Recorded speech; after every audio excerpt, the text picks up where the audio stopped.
Whose family? Because if it's my family, we don't. Welcome to episode 17 of the About the Cards podcast, live tonight on YouTube. As always, my jokers, my co-hosts are here with me. Ben Wilson at our trading cards, talking about his family real early. We got Stefan Loeffler at Junk Wax Twins. He is on location somewhere in a. We're not sure if he got kidnapped. I'm in a bunker. He's in a bunker somewhere in Texas. And I'm Big Shep, 79, Tim Shepler. And we are a podcast by collectors for collectors. And we hope to bring you a smart and insightful podcast tonight about trading cards and the hobby. We're live every Wednesday night at 8 p.m. Pacific Coast time on YouTube. 10 Central. And that makes it like 11 p.m. on the East Coast. But, you know, that's not. But we're also live on iTunes and Stitcher. So. Yes, we have that coming up. You can always follow us on Twitter at About the Cards. Like Steph said, we're available on iTunes and Stitcher under the same name. You'll make sure you subscribe, especially on YouTube. That way you'll get a little notification when we go live. And, yeah, we're going to actually have a Dime Box episode coming up, a little 10 minutes a minute, Collecting 101. We're working on it. We're working on it. And hopefully so.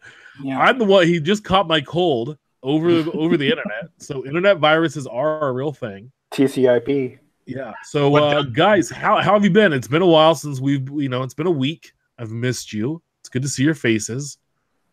That's great. Steph, good. Yeah. Go ahead. Ben, I will ever be. Ben's all excited because he found there's a new A's only tobacco era set and the cards run like a few grand a piece, and he's going to go ahead and collect them all.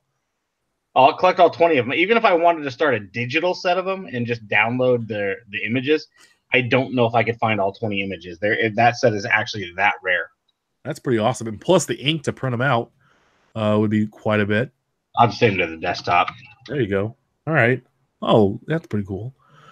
Guys, we're going to get into the week that was last week's releases and the set that upset me and made me lose a bet.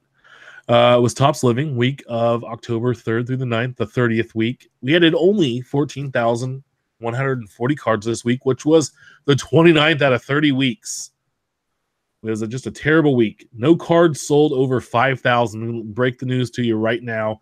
Mr. Manny Machado, number 88. He, the Dodgers, sold 48, a little over 40, two cards over 4,800. He was number 69 out of 90. And compared to card number 37, which when he was on the Orioles, the first guy that has two cards, he sold 1,700 less cards than before. Card number 89, Jack Flaherty of the Cardinals, sold just over 4,700. He came in 71st place. And future Hall of Famer, number 90, Adrian Beltre of the Rangers, sold just over 4,500. So he had the lowest number of the week and came in 76th place. We're over a total print run of 674,000 cards in the set. Guys, did these numbers surprise you at all? Nope. Another same week. Well, even though that we were under, that there were, I figured one card would hit 5,000, but we were still 200 away from even getting close to that. No, I mind you, the 5,000 is a bit short, but it's not all that surprising. I think this right between 4,500 and like maybe 5,300 is about where I'm at guessing through the end of the year, unless you have like some super all-time rookie or Mickey Mantle, some huge announcement like that. Well, when Trout comes out as card number 100, naturally. We will we will see. You figure there's a little bit of a backlash because it is Machado's second card, and he has no real loyalty with the Dodgers. Beltre is one of the more underappreciated superstars or stars of his time in the hobby. He's kind of under the radar with Texas. The Rangers, in my view, are not one of the most hotly collected teams.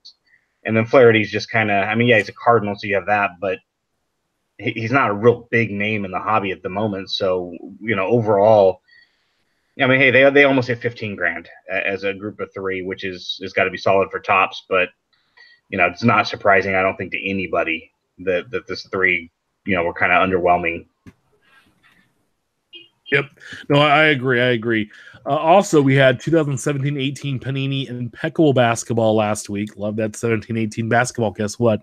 There's more coming. A lot more. 2018 Panini Illusions football. That had illusions of being good. 2018 Panini Flawless Collegiate football. 2018-19 Panini NBA stickers, which might have been the best release last week. 2018 Topps Archive Signature Series Retired Player Edition TTM set came out last week. 2018 Panini Contenders Draft Picks Baseball came out Friday, and then the Leaf Best of Baseball came out on Friday as well. Let's move right into the hot off the press this week's new releases. So we got updated today with the 31st week of Topps Living, and it was the all DH week almost. Card number 91 is JD Martinez, DH of the Boston Red Sox. He's our 5th Red Sox. Card number 92 is our Rookie of the Week, Francisco Mejia, catcher of the San Diego Padres. Be a trivia question here in a second. He's the fourth Padre. Meanwhile, the Tigers and Diamondbacks still only have 1, but the Padres have 4. And then card number 93, Evan Gattis, DH of the Houston Astros. He's the 3rd Astro, and I could name 10 Astros I rather have than Evan Gattis. So my question to you fellas is, what do you think of this week? And can any one of you name the 4 Padres? Or the 3 other Padres besides Mejia? I'm going to spot you one. Isn't there a Chase Headley, maybe? Like early Correct. first weeks-ish? Yeah, Chase Headley's on the list. And nobody cares. Yes. We could guess. Tony Gwynn? Nope. We could guess, but we did just talk about this, so it's kind of cheating. You gave us the answers to the quiz right before the Jimmy show. Miller pops in. Austin Hedges is correct. So the Padres have 2 catchers. I think there's only been like 4 catchers or 5 catchers in the set, yet the Padres have 2. And the last one, Christian Villanueva. So, rookie. What name about the Rockies? I don't know why Topps hates the Detroit Tigers. I get the Diamondbacks. They haven't been around as long, so that's at least somewhat justifiable to a certain degree. It's a little understandable, but come on, the Tigers. Yeah, and come on. Gattis, they should already have 4 or 5. You're talking a World Series team. There's 10 guys I can name off that team before Gattis, and the last one was Marwin Gonzalez. So I don't get it. Yeah, something we were talking about before the show started that I had brought up is, Gattis is a pending free agent. So the question is, are they going to start trying to squeeze in over the next few weeks guys that they're anticipating? Not that Gattis would get a second card necessarily, but I know Stefan's been very vocal about the fact that Dozier should have had a Twins card. But then again, are there a lot of Houston Astros fans out there clamming and saying, hey, I need a Evan Gattis living card before he goes off into, the next team? Come on. I think Like, why not a Jay Verlander? And just in case he retires into the season, they win another series. He walks away. He's got a new baby on the way with that gorgeous wife, and you can't blame him for maybe walk away. But why not Verlander? Well, and see, that's the thing. Are you banking on the fact that the Astros are going to win the series? Because if so, then that's perfect for Verlander's week. I'm just saying. I'm just giving an example of one guy. I mean, Lance McCullers.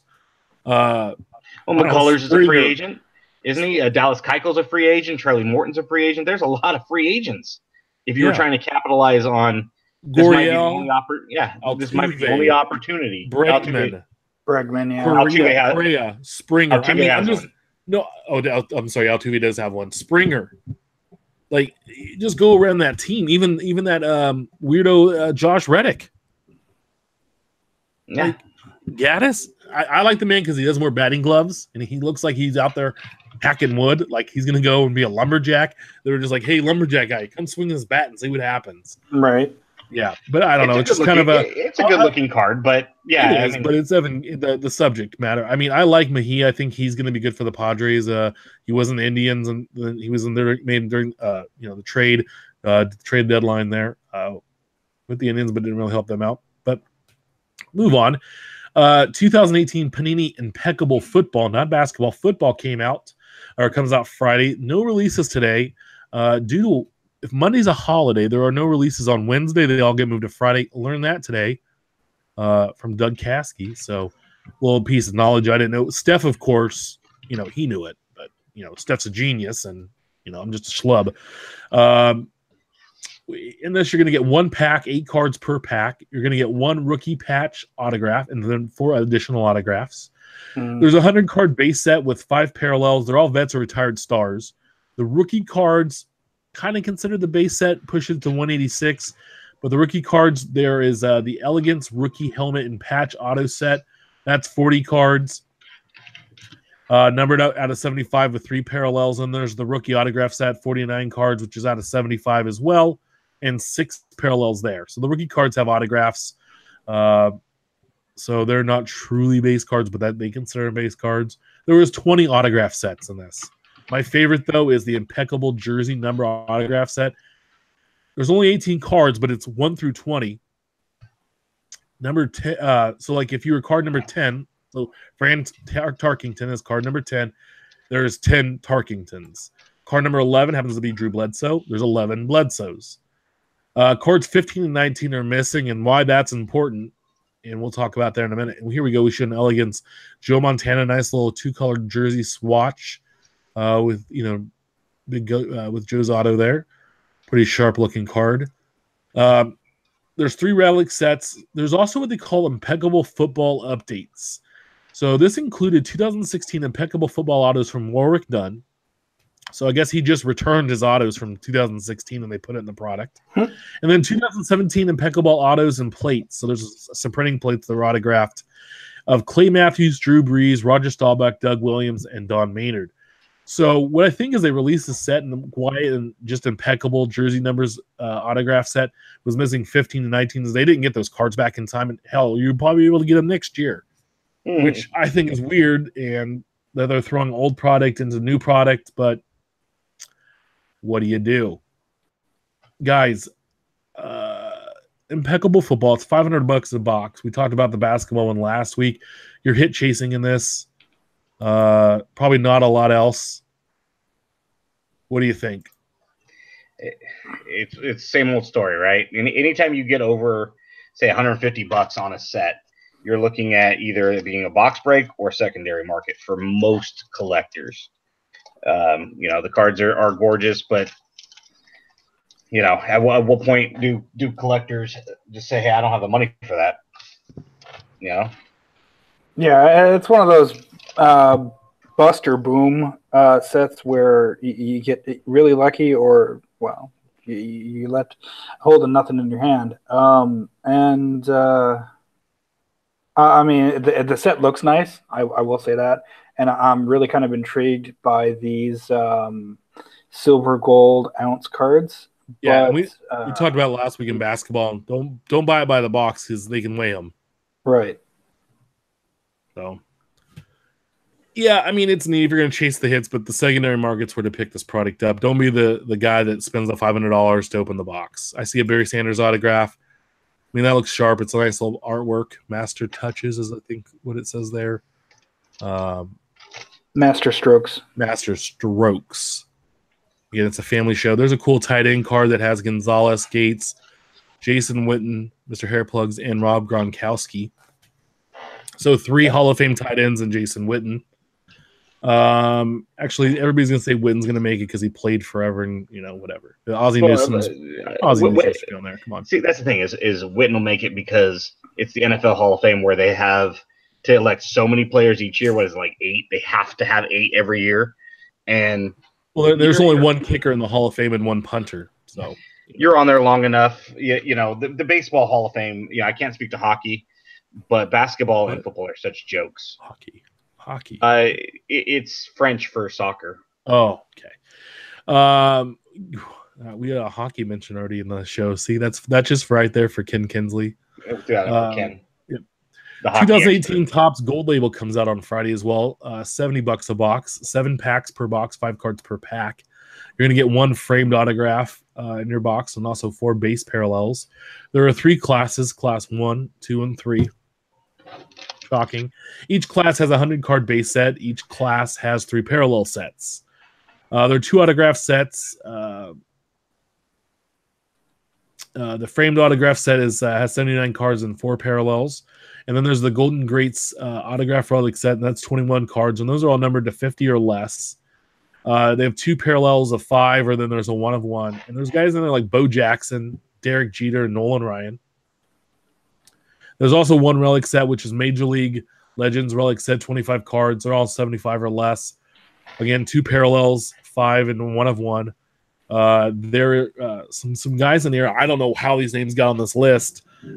George Brett, Mark McGwire, and Ted Williams all have cards in there. So we talked about this before. Not a huge fan of the gold label. That they've used that before as like an insert in some sets throughout. I know a few years ago it was an insert in a flagship, but I don't remember exactly what year. But Ben, you said you were interested about it. You're excited. I love gold label. They've got the 3 series for each base card. So it's a different picture, and then it's kind of like a wallpaper behind it that says either class 1, class 2, or class 3, so you can tell the difference. Class 1 being the most common, 3 being the most rare. The gold frame autos, I've got quite a few of these from the past couple of years. They're solid autos. They've got the heavy metal feel to them. They're one of my favorite autos each year. So anybody that isn't familiar with gold label, I would definitely go check out your favorite player, your favorite team. I believe 2015 or something like that was the first year they brought it back. Maybe 2016. It's only been around for a couple of years in its rebirth, but they're really quality autos and relics and stuff. And I don't like to go too nuts on this just because we got other stuff coming up too. So there's only so much money for me personally to spend on it, but I'm definitely going to grab as much of it as I can. There's not a ton of it anyway, regardless of what team. It's not a huge checklist. Yeah. But are you going to go after the class 1, class 2, and class 3 of each of the A's base set? Yeah, they only got 2. So Brent's going to, there's only Chris Davis and Matt Olson. So there's only 6 cards total to collect. Gotcha. And then they do have like blue parallels of each class and black parallels of each class. So I've got a few of the McGuires from the past few years. I don't think I'm going to pursue any of the Olsen and Davises unless I can find them cheap. You want to talk like a class 3 black, which is, I believe, the more rare of the 2 parallels. You get a little costly. Or blue, was it blue this year? That's black. Yeah, it is black. Okay, so yeah, they can get quite expensive. If you start to get into these parallels, but you can find them for $8-10 sometimes. But yeah, overall, I believe on the A's checklist, if you start to factor in all the relics and autos, there's only like 7 of them to pursue. So, there's also Hendersons and McGuires and Cansecos that I don't put on the checklist because that's when you start to get into the big bucks. Yep. Well, I hope you save your money because what's brewing is thick this week. We only had 2 new releases coming out this week. It was a little slow of a week, but next weekend we have a handful here. So we have 2017-18 Panini Immaculate Basketball. Whoa. They haven't done 17-18 in a while, have they? No. 2018 Topps 5-Star Baseball comes out next Wednesday. 2018 Panini Phoenix Football comes out next Wednesday. 2018 TriStar Series 2 mini helmets comes out on Friday of next week. 2018 Leaf autographed full-size helmet that same day. And then 2018 Leaf memorabilia vault. This next one was supposed to come out on the 17th, but got pushed back to Monday the 22nd. And that's 2018 Topps Update Series Baseball. So I was a little sad about that. I was off on the 17th. I planned to go in and buy some and open it. Maybe have some for the show that night, but will not happen. Have either of you guys got into any like the mini helmet auto breaks? Nope. Those sure are fun to watch. Oh, they are. Like those in the pre-auto jerseys. I've always wanted to do a mini helmet, but my thought is I'm gonna get stuck with probably a college player, or a college auto of a professional player. It's a little too rich for my blood since that's not really what I collect, but they sure neat to watch. No, it's fun and also too, if you have a good breaker, they'll have a little, you guess the guy and they'll give out a pack or a card or something or a site credit for getting it right, which is always fun. Yeah. If you can catch a break, if you got nothing to do or go throw even on an old one because you got no skin in the game. Why not? Yeah. It's entertaining.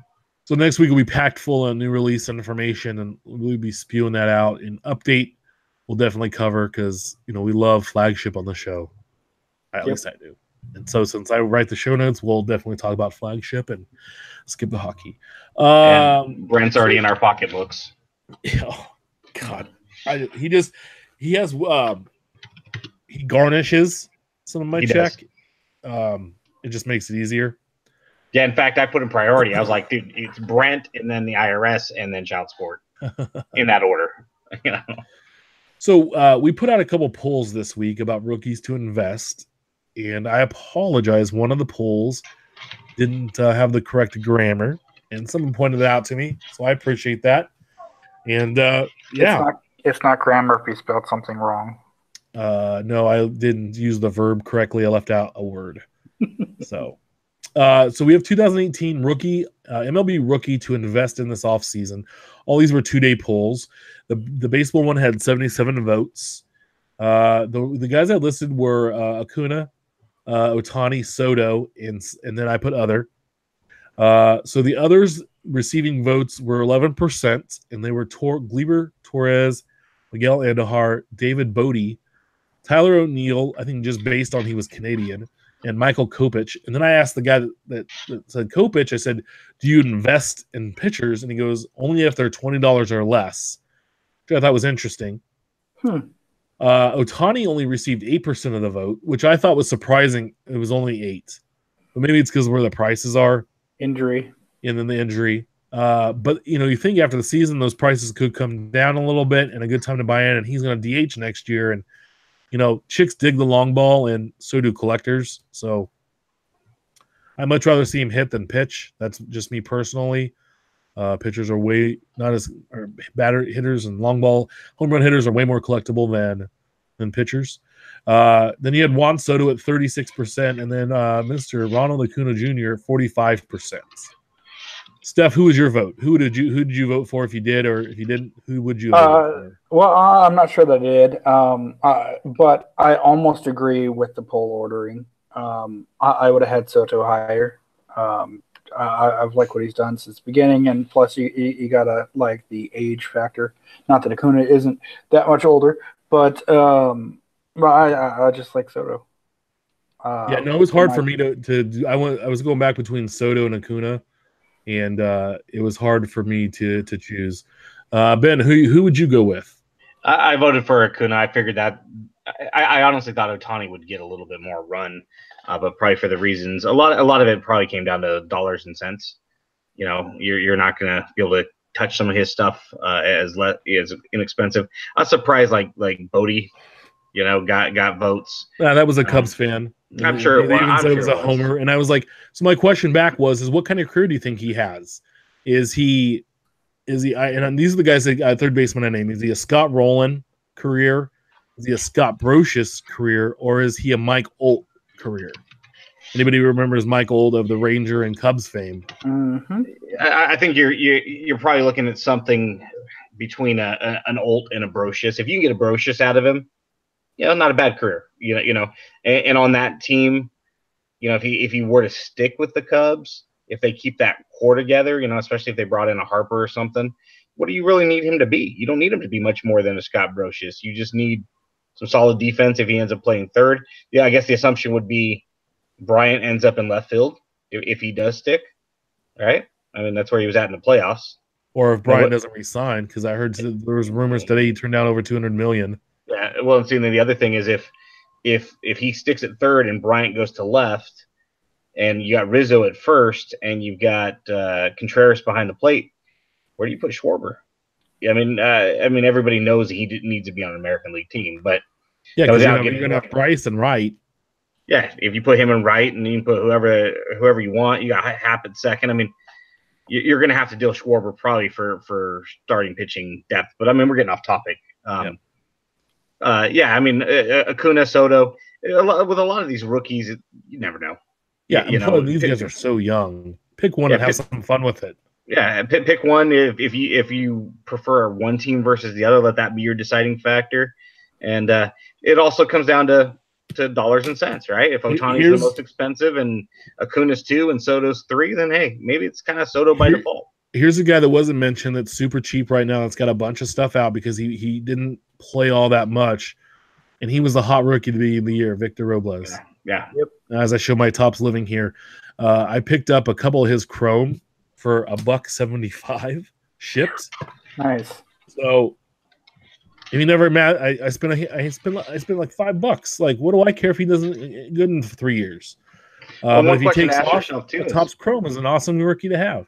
A lot to ask yourself: are you prospecting them, or are you just looking to have it be like, the 2011 Trout? I've got 5 of these, and I don't plan on selling them, but I've still got 5. There was a couple guys I really liked this year, and I was like, hey, I'm going to put a few bucks into them and see what happens, and go from there. And if one hits and I have 3 or 4, I can sell one and feel really good about it and hold on to the rest. Yeah. So, and that's a question we all have to ask ourselves if you want to go down that route of collecting a rookie. If there's a guy I like, and like I'll say, hey, you know what? I got $20 to spend on this guy, and I'll go see what I can buy for as much as I can get for $20. And if I get the feeling to go buy a blaster, that's what I do. Or it's like, hey, I sold something on eBay. I made $7. I'm gonna go put this on to somebody, and then get something out. One of these guys. That's always kind of fun to do and kind of track what you do there. So 2018 NFL rookie to invest in this season, 24 votes. I listed Saquon Barkley, Baker Mayfield, Sam Darnold, and then others. Others receiving votes got 8%, and Darnold got 8%, but the one other receiving votes when the notes said Patrick Mahomes, but unfortunately, he's not a rookie. First-year starter, not a rookie. Darnold was 8%, like I said. Barkley was only 21%, and Baker 63%. So, Ben, how do you like the NFL? You don't have a team. Yeah, I'm completely. I got to tell you, the freedom not having to root for the Raiders or anybody else. They're so terrible. Is amazing. Every week you could just say, "Hey, I want this team this week," because heck, why not? I said it all along. I thought Baker Mayfield was going to be the best quarterback long term. Sam Darnold was probably the safest guy coming out of the draft, but I thought Mayfield had that chance to be electric. I don't agree with them going with him at number 1, but if that's your guy, I mean, I might have went Barkley at 1 and hope Mayfield went to 4. I chose Mayfield in your poll.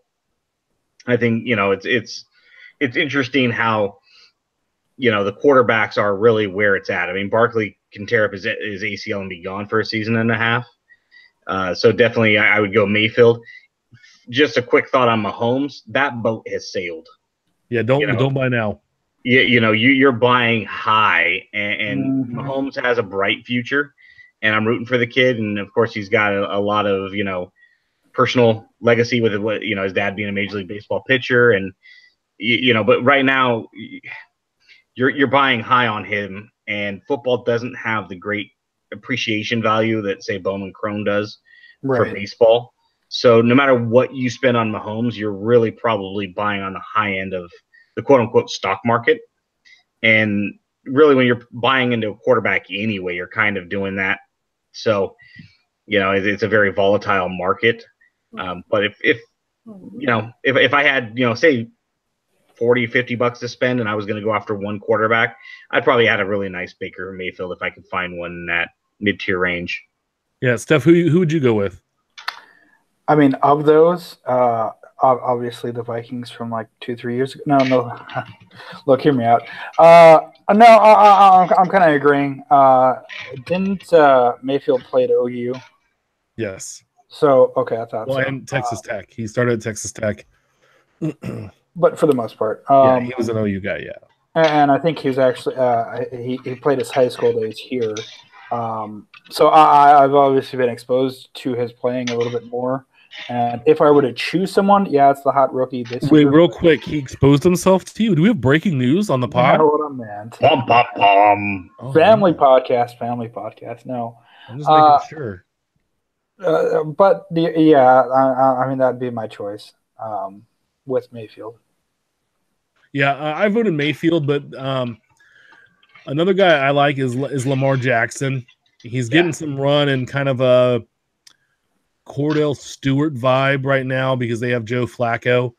Wacko for Flacco.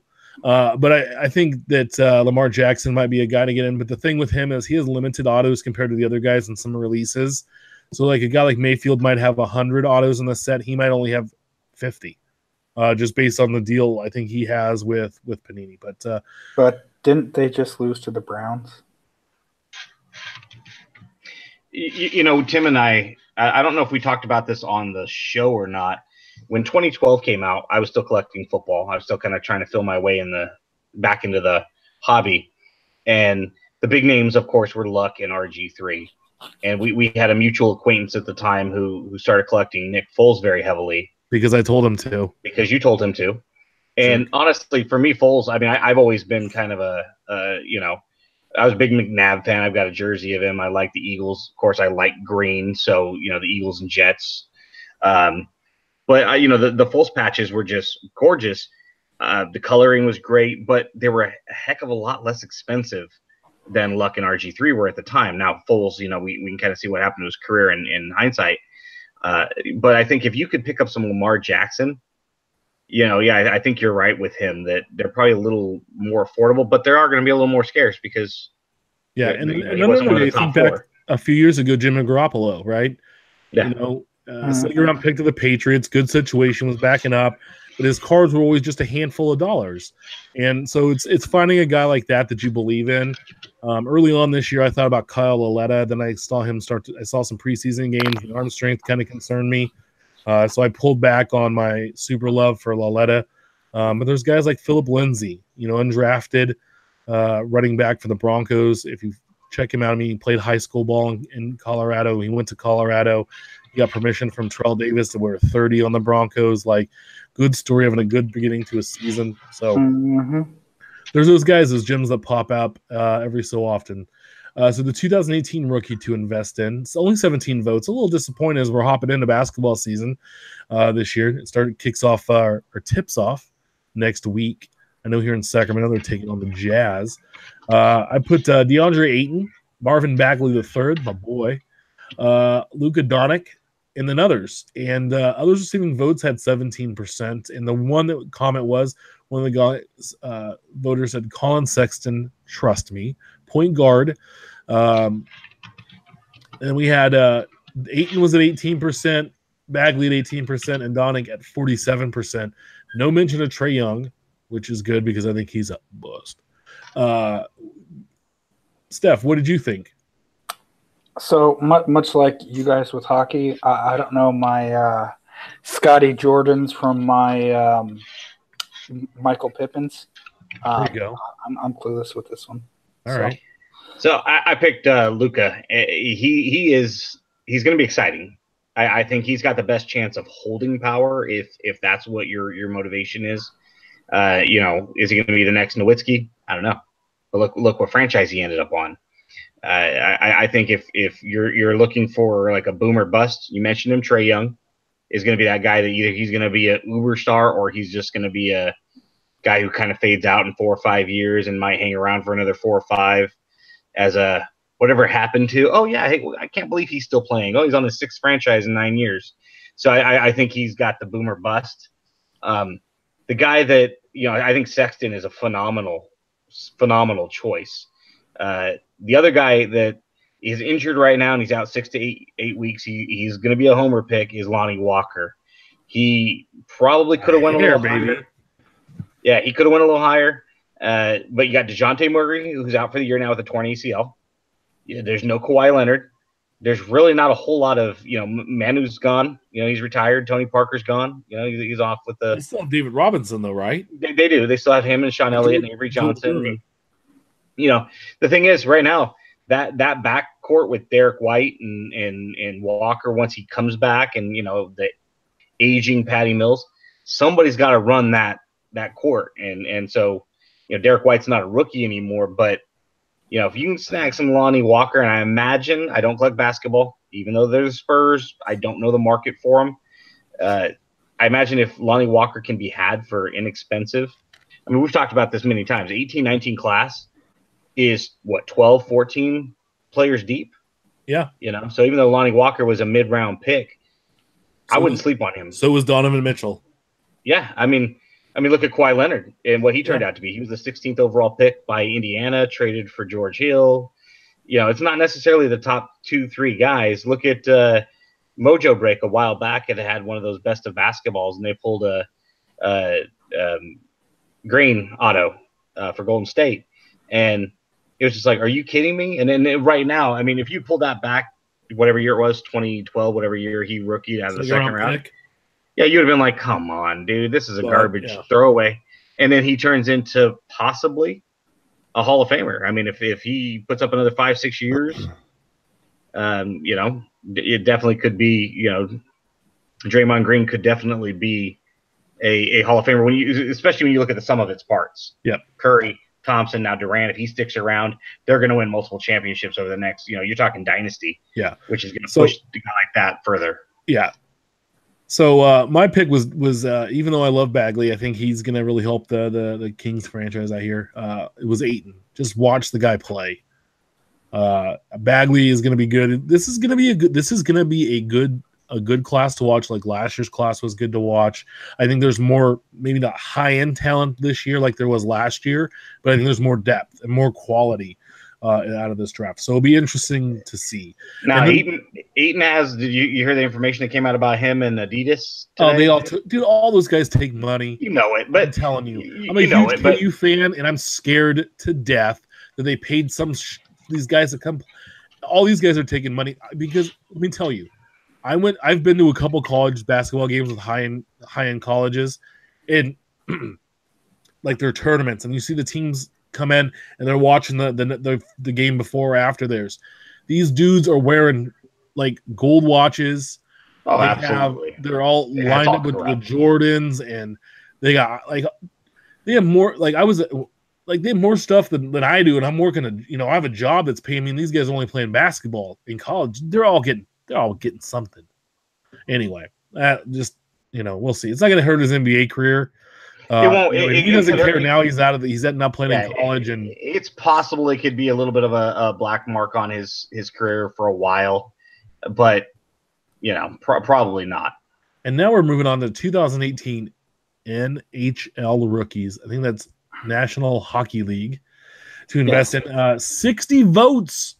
The people want to know about the hockey, the ice and the stick and the puck and the goal, and all I know is this year the Hartford Whalers, they're going to be a team to watch out for. They have some depth, the Hartford Whalers. So to be honest, I didn't ask Steph, and I probably should have. So I just Googled 2018-19 NHL rookies, and there was an article on Forbes, and it lists some guys. So I took 3 off the list.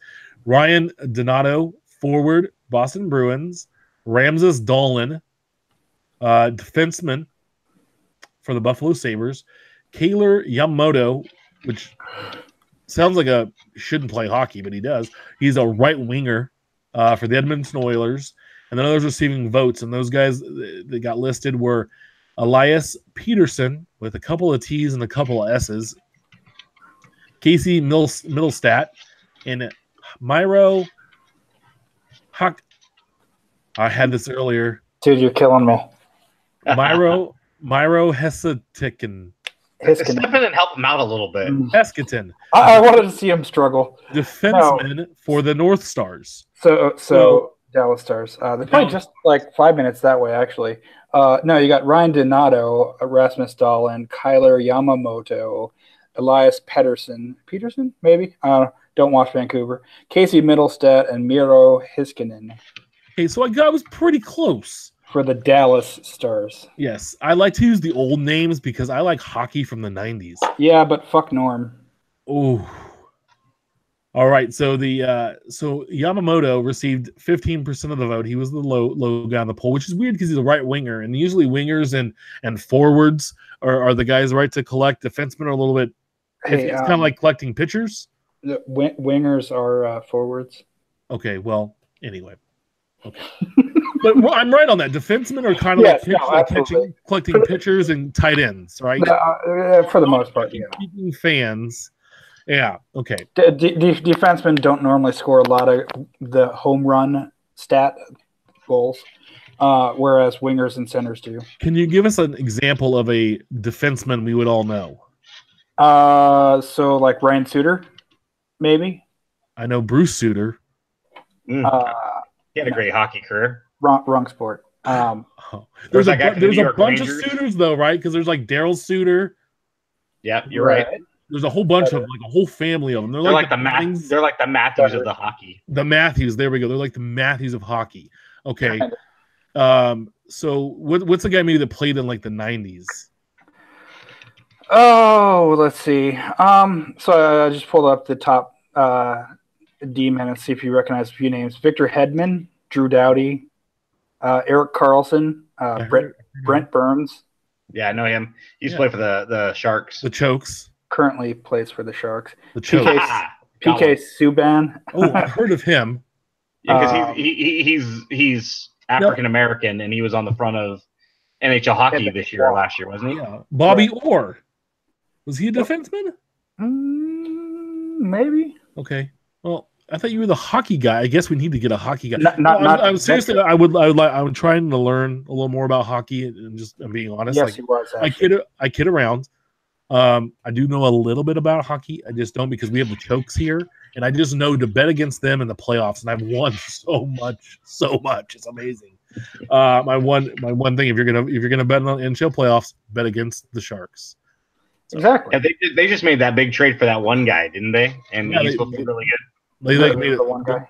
Yeah, they made a big time deal, right? So others receiving votes was 20%. We named those guys. Donato 27%, but Dahlin, the defenseman, 38%. People are saying Dahlin's the guy.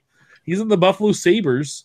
Donato's with the Bruins, by the way. I'll let Ben try to look foolish first before I give my breakdown. I went with Mark Messier. I thought that kid's got a lot of spunk, and he's exciting, and he's going to have a really good career. Depends if he chooses to play that year or not. Well, I just Googled something from 1986. No, I went Donato because the Bruins are original six. Yep. He plays a scoring position. That's why I picked him. So with my limited knowledge, the original six, that's just so cool to me that they only had 6 franchises at one time. Right. And they just beat on each other. For a very long time, till 67, 68, if I'm not mistaken. That's correct. And that's why the Canadians have so many titles. Is that correct? They were just like the Celtics of the year, the day. So who'd you go with, Mr. Hockey? I would have went with Minnesota's Mr. Hockey, Middlestat, but here's a quick breakdown. You got Donato. He made some good. Sorry, house sitting. Played for Team USA this year at the Olympics. Made a good name for himself, but he's also a second-round pick for the Bruins.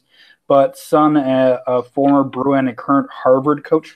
Yeah, naturally, he played with his dad at college, Ted Donato. Dahlin came over from Sweden, played for Frölunda, put up some decent numbers as a defenseman, although his teammates better, but that's my point. 1 assist in 2 games, drafted number 1 overall, so naturally that's why everyone's picking him. The underrated, outside of Tim not actually putting Middlestat as an option. Yamamoto, I looked up some of his stats pre-stream, and oh my God. Even as a right winger, his last year before his call-up with Edmonton last year, in the Western Hockey League, 64 points, 21 goals in 40 minutes. So 64, so 21, you got what, 43 assists, 4-year totals, playing for the Spokane Chiefs, 105 goals, 186 assists for 291 points. That's a lot. Yeah. Oh, yeah. I mean, it's not Gretzky, it's not Lemieux or anything, but that's a good lot of goals and assists, even over a 4-year. Well, and yet Edmonton's a young team, right? It is a young team with Connor McDavid. They kind of pulled the Astros approach where they tanked for a bit unofficially, and got a good bunch of number 1 picks. And Yeah. some of them flamed out and some of them didn't. Yeah, one of them was a guy named Taylor or something. They traded him away, right? Yep. Yeah. Can I ask a quick question while we're on the topic of the original 6? Sure. I know our friend Andrew McKay, I think, answered this question for me some time ago, but I forgot. Why are the Montreal Canadiens called the Habs? It's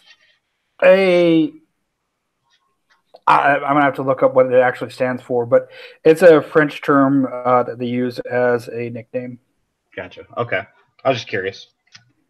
And my last point, who I would have chose, Casey Middlestat, and not just because he's from Minnesota, although yes, born in Edina, and yeah, fucking cake eaters, but played for Eden Prairie where I got married. 21 goals, 43 assists, and 64 points his final year there. I bet he enjoys Frito pie. Then graduates, goes and plays briefly in the USHL. 13 goals, 17 assists, not bad. Then goes and plays for the University of Minnesota, plays 1 year, 30 points in 34 games. Gotta love it. Gets drafted by Buffalo, though. Really? You can't have someone born in the state, goes to high school in the state, plays just across the way right after high school, plays for the university, but gets drafted by Buffalo. Hey, but did the Wild have a chance to get him in the draft? Well, we were a playoff team, so no. But it's just one of those like dream wishes that sometimes doesn't work out. Kind of like LeBron.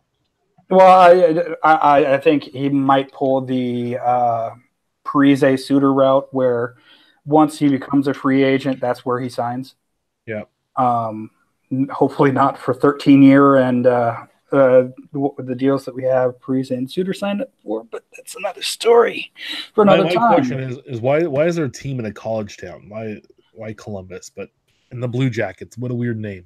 I really can't rag on them too much because they're the team that came in the league with the Wild. And again, at least Minnesota had hockey, and like you play hockey in Minnesota. I don't think you're playing a lot of hockey in Columbus, Ohio. Isn't it called hokey? With the long O, like Canadians like hokey puck. And I know you need to have Tim Hortons. You enjoy some Tim Hortons while you're watching the hockey. Timmy's. All right. So this is gonna be a big topic here, and this is gonna cause some debate. And this might cause you to get some popcorn. The future of Topps living. Ben's wrong. Yes. Well, of course. So we kind of had a couple questions we were going back and forth with last week and this week, and we're going to roll through them and kind of everybody's getting a little shot at it, but let's kind of keep it rapid fire here as much as we can. Ben, will he have to change the rules or style to succeed long term? Like right now, they're kind of rolling out a vet, a rookie, and a second vet or a retired star. Do you think they're going to have to change that up to be able to continue this year after year? I hope they don't, but I see them doing it. I see them having not to be able to have as many rookies because, I mean, we're in week 31, and we haven't had a rookie every week, but it's been pretty close. We've had, 28 rookies so far?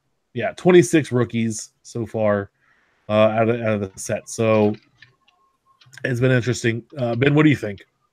They might, as you know, they're probably not going to be able to keep a rookie in there, for all 52 weeks, year in, year out.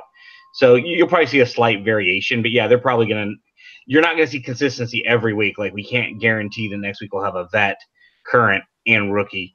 Maybe every other week or 3 out of 4 weeks, but I don't think it'll be week in, week out every week.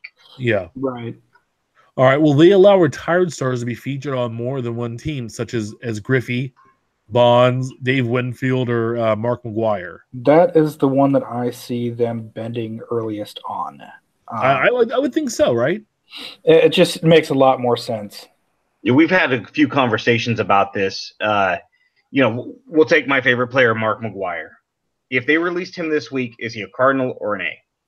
You couldn't be. You're not wrong by doing either.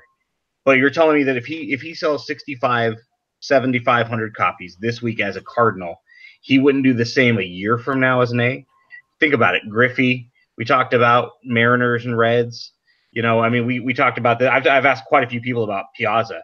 Is he a Met or is he a Dodger? And it's been a mixed bag, basically 50-50.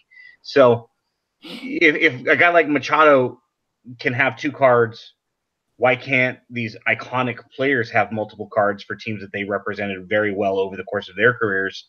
You're penalizing because they already played and they've already retired. Yeah, once the Cubs shouted out and just said no. So, I think they would be smart to do so. I get another suggestion coming up here in a minute. I think they should do, but that's me. So I think they would be smart to do so. You know, not close together, but they could spread it out. And I would every 6 months or a year. I would hope their first card would be the team they debuted with. So like Griffey would be a Mariner, Bond would be a Pirate, Winfield would be a Padre, McGuire would be a USA. I'd be all, dude. I would. That would they would sell have more. My dreams and pulled that out. That would sell more than the Cardinals and the A's. I can almost imagine because it's iconic. Yeah. Should they include former commissioners or managers, and some commissioners like Kennesaw Mountain Landis, Ford Frick, Bowie Kuhn, and then like managers like Casey Stengel, Connie Mack, Joe Torre, just to name a few. Yes. No. Yes. Yeah, I'm not. Who wins a Mount Landis? My argument. I don't want if they made a Bud Selig, I'd buy it and burn it because he's a. So one thing we were talking about, one thing that we had mentioned is, what if you did an Andy Messerschmidt and a Dave McNally and a Curt Flood, people that 3 iconic historical players who in their own right may not have had great individual careers, but all had something to do with what we currently know as free agency. Not just in baseball, but every sport needs to look back and thank those guys for what they did, especially Curt Flood being the first, Messerschmidt and McNally just being, I think in 74 they were the first official free agents, or you do maybe those 2 with Marvin Miller. I think that they would sell. If this is an iconic historical set, I think they should put them in there. I wouldn't go as far as like mascots, because there's only 2 iconic mascots in San Diego and Philly. But yeah, commissioners. And the Flyers. Sorry, Come hockey. on. Grizzle thingy. That's things of nightmares. A lot of peyote was done, and other things, a lot of cheesesteaks. So from Brian, as I like to call him, Bo Bice, musical talent. He said, if this set lives for years, then I can see McGuire, Henderson, Jackson, Griffey being released on multiple teams, though no more than 1 release per year. I agree. So in 18, you get a McGuire A's card, 19 or 20, you would get the Cardinals card. I like it. Spread it out. You space it out. There are enough guys to do this with. They just would not. In the 80s alone. Listen, if Machado can sell another 4,700 on a team that we all know that he's not re-signing with a couple of months into this thing, you can't tell me that these iconic players, one interesting one is Babe Ruth. Would you do him as a Red Sox? I mean, that'd be hot. And it would be a very interesting card to own. One's the Cub. Yeah, we did talk about this lowest week. It's the second to lowest week we've ever had. No one hit over 5,000. Right. But this is the lowest week with popularity, because those first few weeks weren't super popular. Nobody was really knew what the heck was going on. Yeah, and it's taken off since then. So I consider this probably the worst week we've had, based on our knowledge of the set and what we've seen and what's going on here. So you guys kind of breezed straight past it, and I wanted to hit a point. Yes, sir. For the umpires and commissioners. Maybe you didn't even mention umpires, but I didn't know. That's been a thing that they've done in the past. In 55 Bowman, they had the umpires, and I believe tops in 58, 59 had the individual league commissioners. And despite in the case of the 55 Bowmans, those being part of the high series, those are the cheapest cards in the set. I don't see them offering them up, either the umpires or the commissioners. I mean, unless Angel Hernandez gets one. Yeah, burn it. Managers, maybe. Yeah, but managers, there are a lot of. I mean, you're talking Miller Huggins and Connie Mack and John McGraw and yeah, some of the more recent ones that have Torrey and Jim Leland who are just Sparky Anderson. There have been a lot of guys that and again, you're not doing them every week. Bobby Cox, Bobby Cox. I mean, if you did a week like another if you did like a Braves week, Cox with a Maddox or Glavine or Smoltz, whichever one you wanted with a third player. Doesn't have to be a Brave. But you're not talking about releasing these every week. If you did them every 6 weeks, every 2 months, you threw one a year. La Russa, one of the guys that are on the top 10, 20. Yeah, that's where I pulled it. Yeah, maybe. Should they do a team or player week? So meaning like the 3 cards would all be twins. Or my idea was a player week, so got like Reggie Jackson, you would have him in the A's, Yankees, and Angels. I think those would cannibalize one another. I don't think that they would.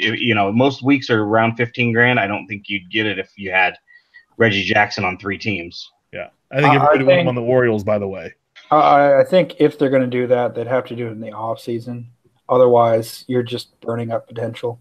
Yeah, no, and that's my thought. I mean, but again, it proves the point. There's enough to go around for a long time.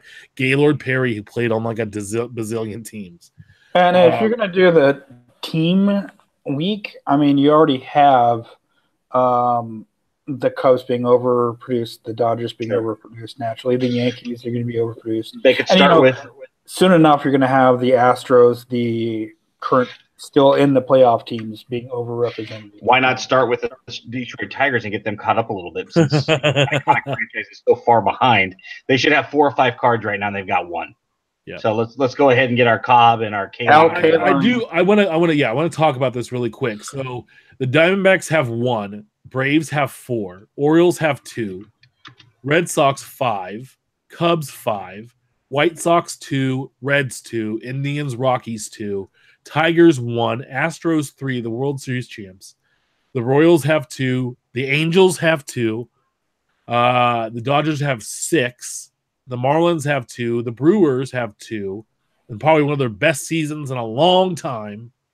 The Twins have 2, the Yankees have 6, the A's have 5, the Phillies have 5, the Pirates have 3, Padres in at 4, Giants at 2, Mariners at 3, Cardinals at 4, Tampa and the Rangers have 2. The Blue Jays have 3, and the Nationals have 5. So it's crazy how many teams have 1 and 2. Here's something I was thinking of that I had on a list of questions that a lot of our Twitter friends had brought to our attention.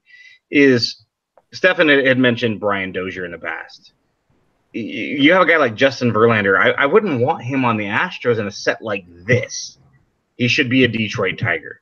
So should Topps go back and produce cards, moving forward like Justin Verlander? You release him in a couple months after he's retired, though. Maybe after he's retired, you should go back and put him with Detroit. Fan favorites, guys that played for a lot of years with a team, even if they weren't considered great. I mean, like Chase Utley right now. You don't do Chase Utley as a Dodger. Come on, everybody would want him as a Philly. A small market segment that would want him as a Dodger. And you're talking about only so many people collect cards. Only so many people are going to want to collect on-demand cards, living cards. Consumer segment gets smaller and smaller with every segment that you reduce. And by the time you get here, now you're talking about what team these guys should go for because you only get 1. I'm sorry, we should be able to go back and make some of these guys that are kind of the end of their career. Sabathia, should he have a Cleveland Indian card, or has he played with the Yankees long enough to where he's now going to be forever known as? He's been with the Yankees with like a decade, I think, right? So yeah. You can't tell me that if this set is already 8 years deep that he probably doesn't already have one, or 10 years deep, or whatever it was since he played for the Indians. He could be a bad example, but I think they set a bad example with Machado on the Dodgers, and it's not because I lost the stupid bet. It's because it's just dumb. Like, you already had the guy in the set. He's not going to be there next year. They're not going to re-sign him and pay him the money when they have Seager coming back. It's just a stupid move, and it's one of those things like, why? So Why? It just frustrates me. Ben just mentioned him. CC Sabathia. If Topps Living were around then, would he have gotten a Milwaukee Brewer card? Probably. Yeah. Probably. Because look what he did for the Brewers. He was playing – he literally willed them into the playoffs that year. What was it, 08, I think? 08, yep. He was starting on 3 days rest. I mean, you talk about Topps Now cards. There would literally be a CC Sabathia card every third day with the way he had pitched in that postseason. And that's what the creators and those that are entrusted with this set moving forward need to ask themselves is there a market for certain players that played on, we don't want a Brian Dozier Dodger card. It means nothing to us as collectors. He's a twin. If he plays another 5 years and he signs a multi-year deal with, say, we'll throw out, the Angels because they're going to need a second baseman next year. Sure. Should he end up getting an Angels card? Well, yeah, you could throw him in there as an Angel, but I'd be really upset as a collector if I see a Dozier Angels card under this hypothetical, a Verlander Astros card, assuming, let's say he retired at year's end. They're short-lived, like the Machado. I was rooting for it because I knew it was going to come. I didn't want it to happen. I just knew that was the player that they would use as the example of how the set works. Yeah. And I bought one. And I bought one because I have the Orioles. So I figured I should have the Dodgers too. So do we see them adding autos and numbered parallels despite the fact they wouldn't? They said they wouldn't do that. If they do, I see them doing it like they did the surprise Topps Now cards a few years back, where you order the regular one, but guess what? Bam, here's an auto. And if they include the regular one too, yeah, sure, that makes sense. But I don't see them outright just saying, here's the auto, here's the relics. But now Topps likes money, so I could see them breaking their own rules. Should they? No. Will they? Yeah. I really hope they don't. I think we all agree. They shouldn't. Right. Not on this one. You want to bend the rule on the guys we've covered already, these retired players? Sure. There's some rules that they could probably bend. This one they should stay away from because it'll bastardize this particular product, and it's just a different looking version of Topps Now, Throwback Thursday, and Topps On Demand, which are these, I like this. And someone said, do you think they'll ever go and get rid of the artwork and go to photos? And I don't. I hope not. And that's what makes this set different is it has photography. It's not photography. It's actual artwork. And the drawings and it just has a different look and feel about it. I mean, the stock of the card, just the presentation, like I showed earlier, the Victor Robles. I mean, I could see them changing what year is represented, but no, I definitely don't see them. Before they do that, I think they would change the artist.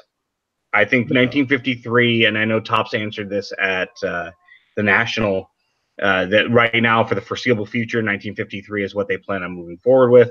Right. I could see them changing the artist before they would change the year or the overall design. The second you change the year, you're going to get a lot of people that are going to fall off because 53 has a different look. Even if you went with another iconic 50 set like 1956, now you have the other problem with it's a sideways card. It's bigger.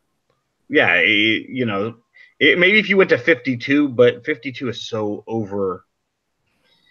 it's overrated. It is a phenomenal set. I think we're all fans of it, but it's overrated because it was the first Topps. It's not 87. Yeah. And it's not 87. So what do we see as a future for Topps Living? So Steph, what do you think the future is? Let's go 3 years. Like in 3 years, what do you think it's going to be for the 2020 season? So I was thinking about this while Ben was rambling about something because who listens to Ben? Not his children. An interesting question I had pop up would what happens if the Players Association or the league steps in and says, hey, start representing these players more or start representing these past guys more, or hey, what's your overall plan? Are you just going to do this? Well, why? Or if that's even part of the agreement, if this is just something that Topps can do. I see, you got 6, 7, 8, 900 players a year come through the big leagues, especially with the September call-ups. Somebody gets hot in September, Lord knows they're going to print a card.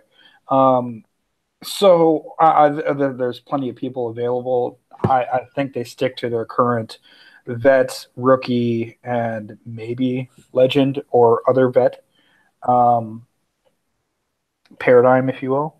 But it's going to be interesting to see how many of their rules they bend. And I think it's going to be the multiple team back issue for vets first. Yeah, our friend Once a Cub in the chat room was bringing up, the contractual obligations. We talked about this in great length on Twitter with multiple friends about, the long-term sustainability of a set like this. The bottom line is we don't know what the overhead attached to this is. It's a little different. You have Getty Images for the photography. This year you have an actual artist. Whether it changes or not, with multiple artists, it's an artist, which means you're going to have to pay them. We don't know what those are. We don't know what the overhead is. When I run a company. Our overhead always changes. We have to be. I can't compare my company to another one in my market, because if they've got 3 times the amount of employees, their overhead is going to be considerably higher. Therefore, their prices have to reflect that. We don't know what Topps Now is. Somebody had mentioned, well, Topps Now only has to print, 200 cards of, a random San Diego Padre that may not have a big market, unlike a New York Yankee getting 800 cards during that same time frame. With Topps Living, we don't know, so it makes it really hard for us to know. Is 15,000 a good number for them? Are they sitting back in their chairs at Top Central laughing at us and saying, "Man, this is just a cash cow"? Or are they looking at it and go, "Man, we really need to try to get these up to 18,000"? We don't know. We're all speculating. The idea is, how much can it honestly cost if you already have the license? But at the end of the day, it's tough. If a lot of these questions that we've brought up are good questions.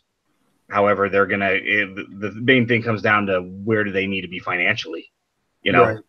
If they have to be at, like, say, 7,500 and they're doubling that right now, what happens if this starts dropping down to 10, 11? That's when they're going to start saying, maybe we should add autos. Maybe we need to do, numbered. Should we expand to Griffey needs to be on 2 cards, so on and so forth. Everything that we've covered. Or do double headers, 2 guys on 1 card. Front and backs. Yeah. We'll see what happens. I think they have enough guys to go the same path for a few years, but I do think that, hey, like, let's try not to get the 15th man on the roster, maybe like the 10th or the 9th guy on the roster. But if they want this to be a set that our kids are going to collect and our kids' kids are going to collect, these rules will not stand. No, absolutely not. So we will see. We all love Topps Living here, and it's just going to be interesting to see what the future is. I mean, there's a handful of us that are really following it and talking about it on a weekly. So it's always good to do. And Topps Living Stat on Twitter, great information every week. Yeah. One last point that we don't really have to get into it. Just one quick point is, getting new collectors is going to be really tough the more that this set goes on, because we already see how expensive that first 10 is. Yeah. I can't even get a Panic right now, and I missed out and not spending $250 for a Joe Panic. Yeah, it's going to be really tough. If you said, "Oh my gosh, I love this set," right now you have 0 cards. What would it cost you to put together a set? You're looking at what, $3,000 maybe? Well, yeah, if you're getting, especially that first 3 weeks. Yeah, that first 3 weeks you're going to kill you. Right. You're probably looking at $2,000 to $3,000 easy, because even like Victor Robles, I'd considered and passed on, and that following Friday, after that week had completed, I went back and he was already up to $18, and I'm like, see, I'm glad I didn't get one, but that's the point is, if these guys are jumping to 15, 18, 20 bucks on average after they've released, not all of them, but some of them, and you get 100 of them, and not to mention that the guys like Castellanos and Panic are selling for $250, Markakis, double that. You're not going to, this set will not breed new collectors. That's all. Right here. 2 Victors. Come holler at your boy. It's just interesting. That's why I'm just grabbing all the rookies. The most I've spent was $40 on Mr. Rhys Hoskins. So the most I spent, I think, was 15 to get a Altuve. Yeah. 2018 playoff predictions. We talked about this last week, and congratulations, Steph. He picked both the NL and AL CS is correct. He had the Dodgers playing the Brewers and the Red Sox playing the Astros. Ben, you had the LCS correct, but you had Atlanta and Milwaukee in the NL, and I was only half right on both because I had Atlanta and Milwaukee and the Yankees and Houston. I'm glad the Yankees lost after throwing the beer at the A's fan, and then they threw a beer at Papelbon. Mm-hmm. Real quick, I had a question last night watching Papelbon, or not I'm sorry, Papelbon. Woo! Kimbrel. Yeah, John Rocker. Yeah, Right. Kimbrel. How much energy does he waste with that stupid windup? Scarecrow. Like, anyway. So, Steph, congratulations. I brought this awesome Braves hat, and I was going to sport it tonight if they'd beaten the Dodgers, but they didn't. But I still like it. It's cool. It's the Ted Simmons Braves hat. So, all right, Steph, World Series prediction, go. Who I want, Who's going to be in the World Series? who I want, and what's going to happen are two different things. Yeah, I want to happen first. Oh, you're going to get both, bitch. No, look. Hey, if you weren't locked in a bunker in East Texas somewhere, I'd come down there and find you. Okay, how about we do what's going to happen first, and then we'll do what do we want to happen second? Well, because it's going to be the opposite. I want the two teams that swap leagues to play against each other. I want Milwaukee versus Houston. Yeah. But and is that who you think it's going to be? But I think the Red Sox and the Brewers face off. All right. So both. Okay. All right. So Ben, what is your World Series prediction? The only team I want to see is the Brewers. I can't stand any of the other three teams that are left. One because it's a division rival, and the other two because it's just the Red Sox and Dodgers. So I'm rooting for the Brewers. If they can pick up where they left off with Colorado, they're gonna roll LA. But LA is the more talented team, I believe, top to bottom. Right. So I do think the Dodgers come out of the National League again.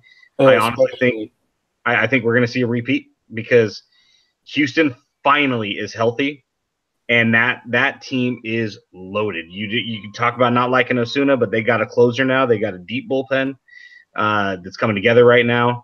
They've got all three of their superstars in Altuve, Correa, and Springer, and that doesn't even count the fourth superstar that they now have in Bregman. That team is absolutely loaded. And as much as Boston had a great season, they're starting David Price in game 2. You know, you got Porcello, you got Eovaldi, who both pitched great against the Yankees. But come on, against that Astros team, I don't see it. I'm rooting for Boston just because, I guess, lesser of two evils. I don't want to see the Astros repeat. But I think we're going to see Houston, LA. Can we get Brian 182 batting average Dozier a World Series title? No, not this year. No, not on the Dodgers. I think the Astros repeat. So you know, they're just too good. My prediction is we're gonna have the teams that swapped leagues. We're gonna have a Houston Milwaukee World Series with the Brew Crew winning it, like I predicted.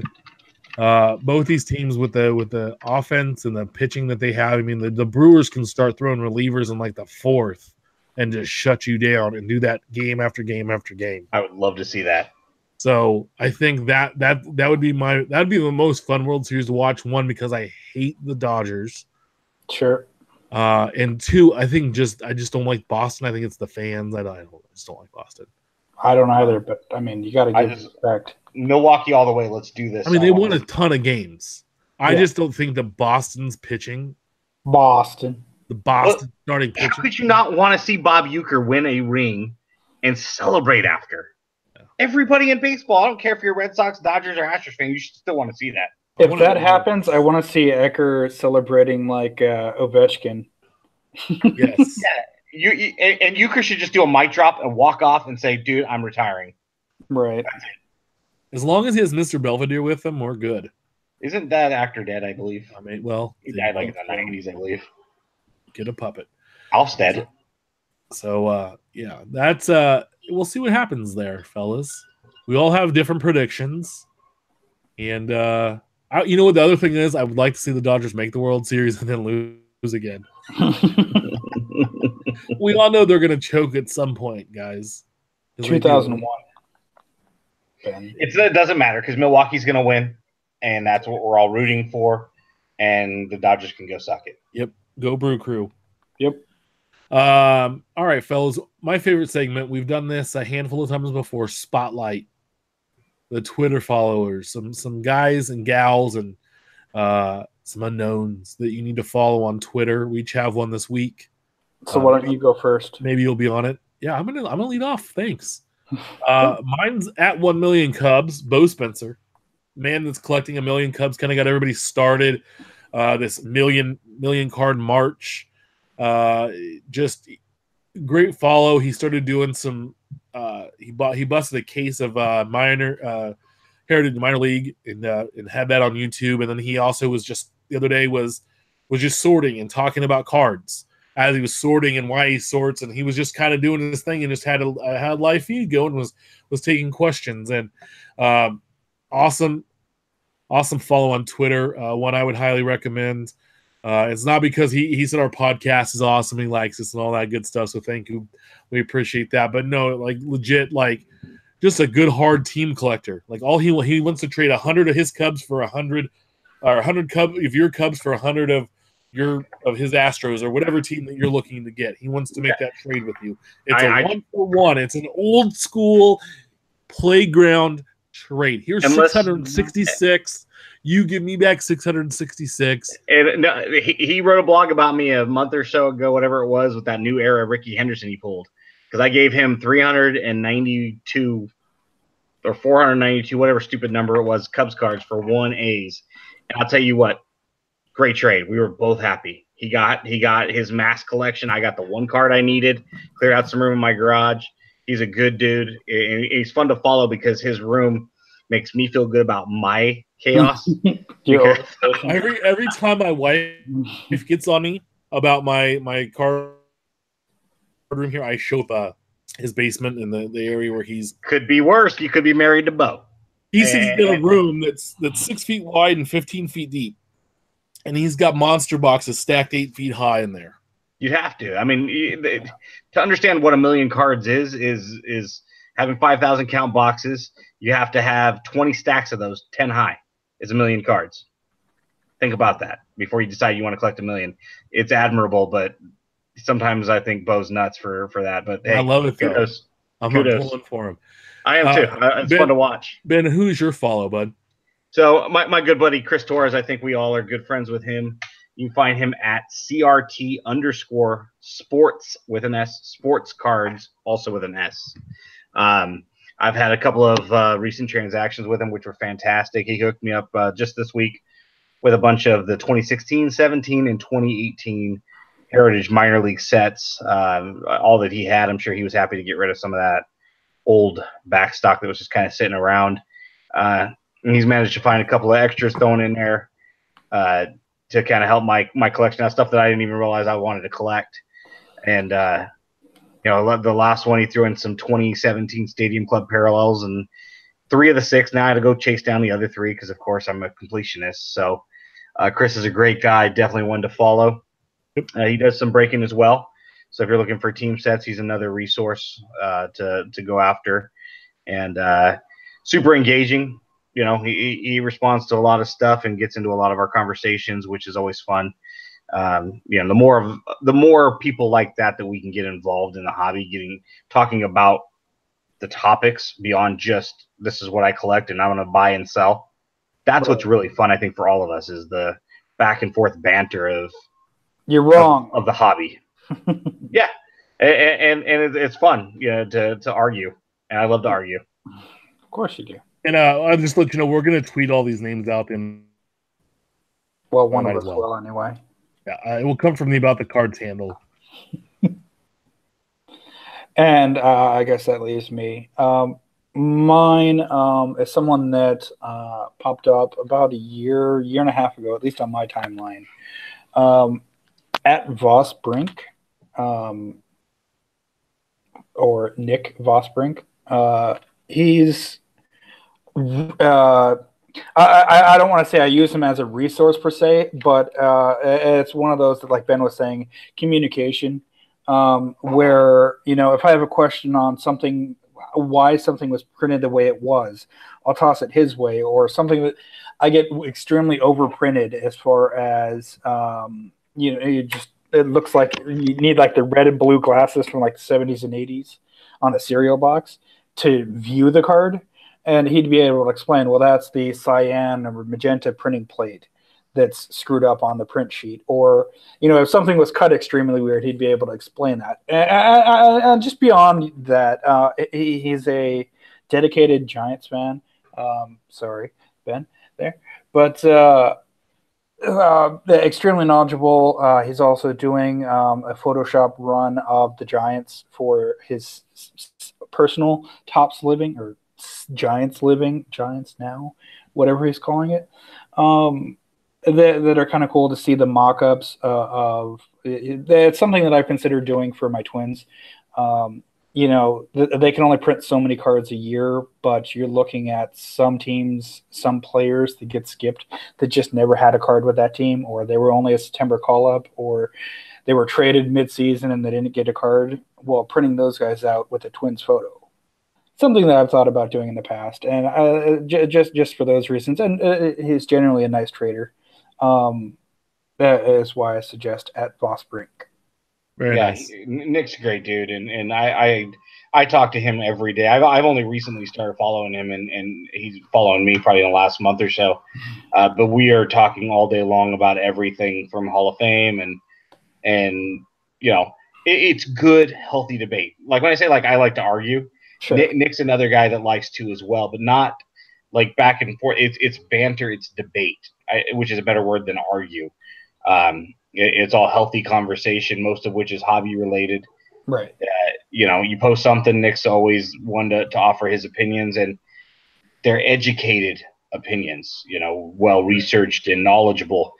So it's not just these garbage people you see sometimes on Twitter that have something to say, and you're just like, oh dear Lord. Nick's a really good guy and a good asset for the hobby. Yep. No, definitely. Yeah, they're all quality, and definitely fun because there's something you can learn from each one of these follows. That's what I found out too. And I had an interesting follow today. Somebody followed me before I followed them. Was former Major League outfielder Jesse Barfield. Mm-hmm.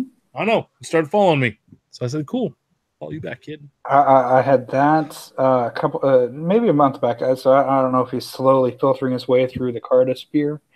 But a couple of months prior to that, I had Frank White follow me. Mr. Frank White? Yes, Mr. Royals Frank White. Hall of Famer Frank White? No, not yes. Royals Hall of Fame. Frank Look White. at Tim getting jellied. Man.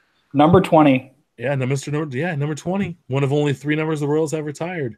5, you know 10, what? and 20. You know who followed me a long time ago was Bill Bray, who was a prospect in the Nationals organization, who I always traded for in out of the park 6. Always wanted him on my team. Usually Lefty, was right? Yeah, I think so. Yeah, he I don't think really had much of a major league career, but I think he does like a radio show or something in the Washington area, if I'm not mistaken. But I was all excited. I was like, dude, I used to have you on my team, and out of the park, you weren't so much of a major leaguer, but hey, all right. Small world. Yep. Yeah. So again, guys, believe tonight. Just want to say thank you for joining us. We had a great chat going on. Chris Torres was in the chat tonight. Aaron K again's in there. Jenny was in. Brian Bice. Once a Cub. One wife was in there. I'm sorry, what? The name that you're trying to read is Angela. Oh, yes. She was in there. Yeah, so lots of participants tonight. We definitely appreciate it, and you guys hanging out with us on a late Wednesday night. We're live every Wednesday night at 8 p.m. on 10 YouTube. Central. 10 Central. Make sure to subscribe and review our show on iTunes, YouTube, and Stitcher. And you can always follow us at About the Cards on Twitter. You can follow Ben at Our Trading Cards. Follow Steph at Junkwax Twins. Hopefully he gets out of that bunker. And you can always follow me at Big Chef 79. We will be back next week with a full show as well. But if you guys have anything you want us to talk about or share, send it our way. More 17-18 basketball. more 17-18 basketball. We'll get it on the show, and hopefully we'll have some fun here. So in the next few weeks, as baseball season starts to dwindle down and we get in the heart of football and basketball, and the puck gets dropped as well. So a little hockey. Well, guys, if you don't have anything else, we'll sign out tonight, and keep collecting and keep sharing those great cards you're pulling and buying with us on Twitter. We appreciate that. Yeah. Sounds great. Let's do it. All right, guys. We'll have a great night, gals. Thank you, and we'll see you next week, Wednesday night, the 17th at 8 p.m. Pacific Coast Hour. 10 Central. Good night.